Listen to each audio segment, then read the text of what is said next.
असं करणार नाही असं देखील इथे कोर्टाने निदर्शनास आणून दिलेलं आहे। ज्या प्रकारे या माफीच्या साक्षीदाराची साक्ष नोंदवण्यात आली त्याच्या प्रक्रियेवरती याआधीच कोर्टाने प्रश्नचिन्ह उपस्थित केलेलं आहे। मात्र माफीचा साक्षीदार हा अद्यापही कोर्टाने प्रश्नचिन्ह उपस्थित केलेलं आहे। मात्र माफीचा साक्षीदार हा अद्यापही कारागृहात होता आणि त्यामुळे त्याने पैशासाठी त्याने अशा प्रकारची साक्ष बदलल्याचा जो एक आरोप होतोय तो मात्र कोर्टाकडून नामंजूर करण्यात आलेला आहे। मात्र सध्याच्या घडीची मोठी बातमी हीच आहे की माफीच्या साक्षीदाराची साक्ष ही कोर्टाने ग्राह्य धरलेली नाहीये, त्याला फितूर म्हटलेलं आहे। त्याची साक्ष घेताना ज्या काही प्रक्रियेचं पालन करणं अपेक्षित होतं ते झालेलं नाही। त्यासोबतच साक्षीदाराने अनेक वेळेला आपली साक्ष ही फिरवलेली आहे आणि अशा परिस्थितीत त्याची साक्ष ग्राह्य धरता येणार नाही असं एक मोठं विधान सध्या सत्र न्यायालयाकडून करण्यात आलेलं आहे। अद्यापही निकाल वाचन हे सुरू आहे। मात्र आपण बघतोय की माफीच्या साक्षीदाराच्या साक्षीवरती या संपूर्ण खटल्याची भिस्त अवलंबून होती। ती साक्ष त्याचा कोर्टाने ग्राह्य धरण्यास नकार दिल्याचं आपल्याला दिसून येत आहे।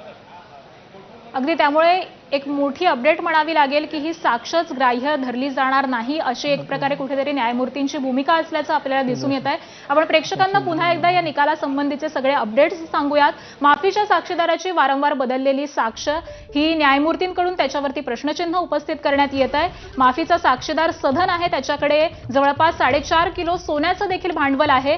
जैन यांची मुंबई, नवी मुंबई, मीरा भाईंदरला दुकानं आणि घरं देखील आहेत अशी माहिती न्यायमूर्तींनी दिली आहे। तर पैशांसाठी माफीच्या साक्षीदारांना जबाब दिलेला आहे हे पटत नाही असं देखील न्यायमूर्तींकडून म्हणण्यात आलेलं आहे। खरं तर हा जबाब पैशांमुळे देण्यात आलेला आहे असं सांगण्यात येत होतं, मात्र न्यायमूर्तींनी हे पटत नाही असं म्हटलेलं आहे।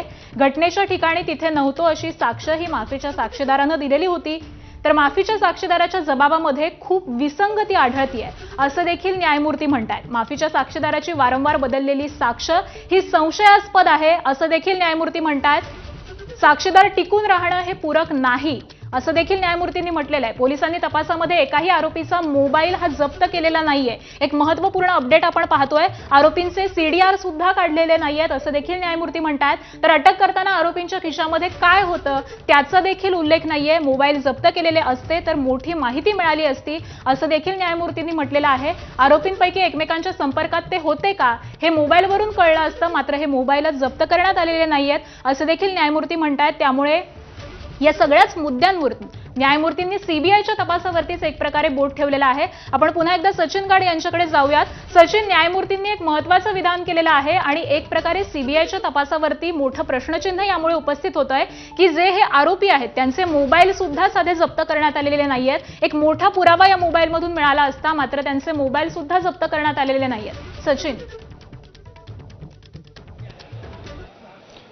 आकांक्षा, आपण बघतोय की या प्रकरणामध्ये 9 आरोपींना अटक करण्यात आलेली आहे। मात्र अटक करतेवेळी त्यांचे मोबाईल जप्त करण्यात आलेले नाही आहेत। त्यासोबतच त्यांची घरझडती घेण्यात आली, मात्र त्यांच्या घरझडतीमध्ये काहीही सापडलं नाही। त्यासोबतच आरोपींचे सीडीआर देखील इकडे तपास यंत्रणेने काढले नाही आहेत। यावरतीच सीबीआयचा असा दावा आहे की तेव्हा मोबाईल नव्हते किंवा सीडीआर हे उपलब्ध नव्हते। मात्र असं असताना त्यानंतर त्यांचे सीडीआर काढले जाऊ शकत होते आणि त्यानंतर तरी आरोपी एकमेकांच्या संपर्कात होते का हे दर्शवता आलं असतं। मात्र ज्या काही त्रुटी या सीबीआयकडून तपासात ठेवण्यात आलेल्या आहेत, ज्या 8-9 आरोपींना अटक करण्यात आली, त्यांचे मोबाईल जप्त न करणं, त्यासोबतच त्यांची घरझडती घेणं, मात्र घरझडतीत काहीही न सापडणं, या ज्या सगळ्या तपासामधल्या त्रुटी या कोर्टाच्या निदर्शनास आलेल्या आहेत। आणि आपण बघतोय की त्या प्रत्येक त्रुटीवरती कोर्टाने आता बोट ठेवण्यास सुरुवात केलेली आहे। सुरुवातीला जो साक्षीदार होता त्याची साक्ष नोंदवण्यामध्ये कशा प्रकारे प्रक्रियेचं पालन केलं नाही, कशा प्रकारे त्याची साक्ष अवैध ठरते हे कोर्टाने दाखवून दिलेलं आहे। त्यासोबतच जे पत्र, धमकीच्या पत्राचा उल्लेख होता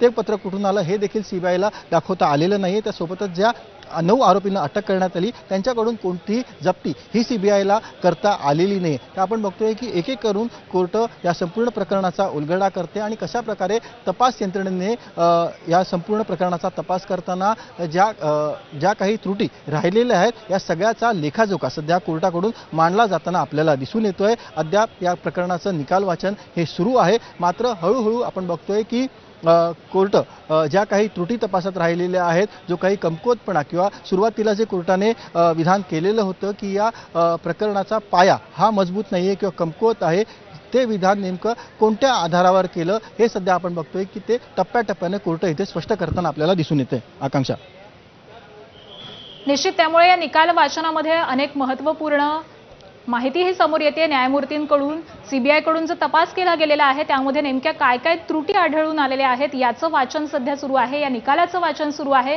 आरोपींचे सीडीआर सुद्धा काढलेले नाहीयेत असं देखील न्यायमूर्तींनी म्हटलेलं आहे.